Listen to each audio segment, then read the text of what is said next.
General David Petraeus urged the American people today to remember the reason why we're in Afghanistan. And all he gave was one single date, 9/11.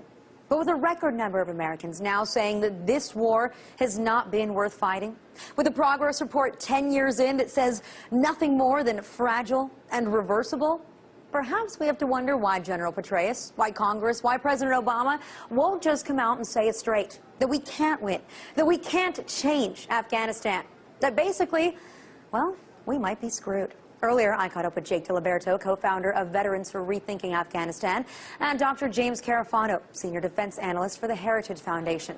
And I asked them just that. Well, I think because they wouldn't agree with it. I mean, first of all, it's why are you there? I mean, we would argue they're there because the U.S. has a legitimate interest in being there, that having Afghanistan being a haven for the Taliban and al-Qaeda doesn't work very well, didn't work well before 9/11. And so when you're in interest, you stick to you get it right.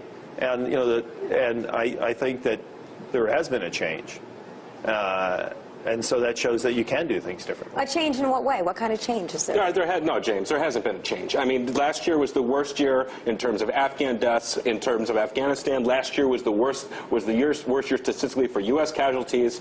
And, oh, by the way, the biggest nightmare of all, probably the worst case scenario, every year we've been in Afghanistan, public approval rating inside of Pakistan has decreased. And a poll came out 2 weeks ago. Pakistani approval rating by the general public was an 80% disapproval rating.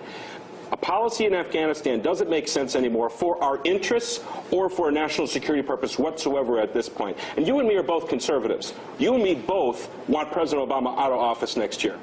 How is it that it makes sense for us to be arguing for a policy for him?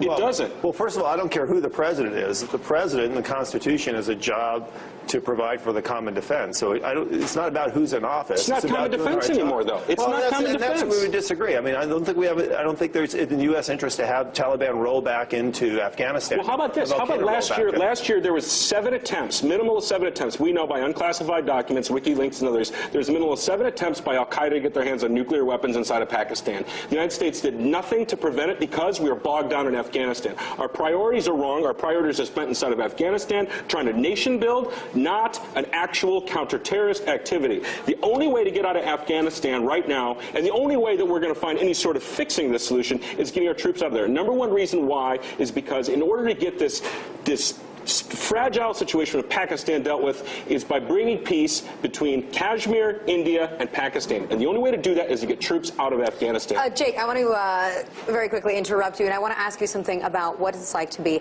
on the ground in Afghanistan, right? And so much of our strategy is supposed to be about winning hearts and minds. But I want to know, do you think that these are hearts and minds that can actually be won? Or are these only people whose hearts and minds you can rent for a short time? You can pay them off for a couple of weeks or a couple months until they then again turn against you. Yeah, this is an incredible word, renting. What you're doing by our presence there, we are renting their public approval. Granted, our soldiers are doing an incredible job of trying to protect the population and train the Afghan forces. They're not the ones to blame. But the bottom line is, in terms of Afghans, they have a 100-year-old mentality that's basically 100 years behind us, and that's not going to change unless you stay there for another 100 years. So how long are we supposed to stay there? Are we supposed to stay there for 100 years until they catch up, keep spending billions of dollars, I've heard James? a strategy from General Petraeus, which is to build up the capacity of the Afghans to defend and govern themselves. I haven't heard a strategy from you, which is basically walk away and, oh yeah, solve the Kashmiri crisis. Well, it's very simple. Right here.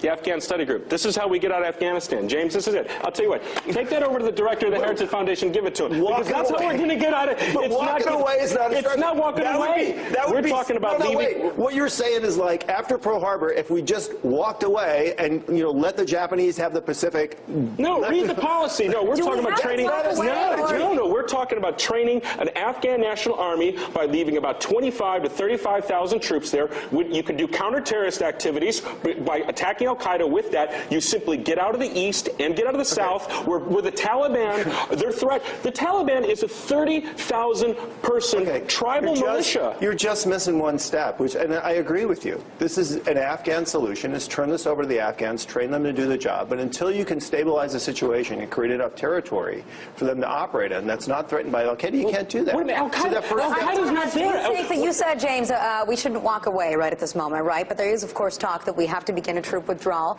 starting this July. There was talk of this 2014 deadline date. Nobody seems to want to commit to it. Today, Kirsten Gillibrand did introduce legislation saying, let's have a completion date. Let's actually have some numbers, a type of timetable that's been drawn up. Why can't we just commit to something like that? Because that's not how fight wars. It's not like after Pearl Harbor, people said, President Roosevelt, tell us what day World War II is going to be over.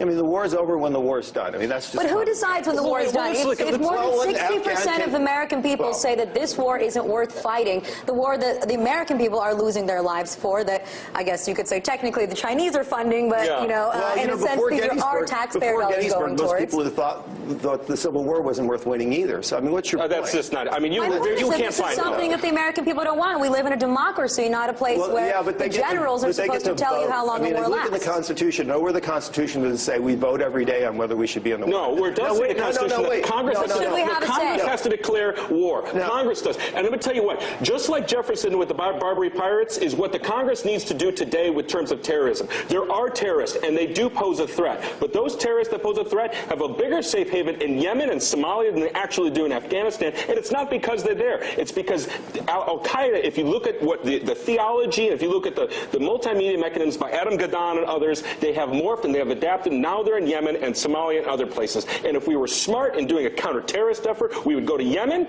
and we would start working on Pakistan. And so let me take it home, James. So I want to make sure policy. I got this, because where in here does it talk about invading Somalia and Yemen? I'm not talking about invading. I'm talking about counter-terrorist activity. If Al-Qaeda, if General Petraeus said himself that there are only about 100 members of Al-Qaeda even left in Afghanistan. So if Afghanistan isn't where they are, if the mountains of Pakistan, if northern Waziristan is the safe haven, then what do we do about that? Why do we keep fighting a war that we do spend hundreds of billions of dollars on if the safe haven isn't even where we are? Because I think that would agree. No, look, that's very rude, right? To do that, mock me, right?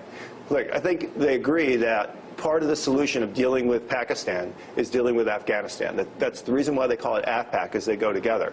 I mean, it's if you run away in Afghanistan, they just walk back in from Pakistan. Just like when we pushed them out of Afghanistan, they went into Pakistan. You have to deal with both sides of the problem. The Pakistani side of the problem is hard, but the Pakistani side of the problem gets a lot harder if you walk away from Afghanistan and you let the Taliban walk in.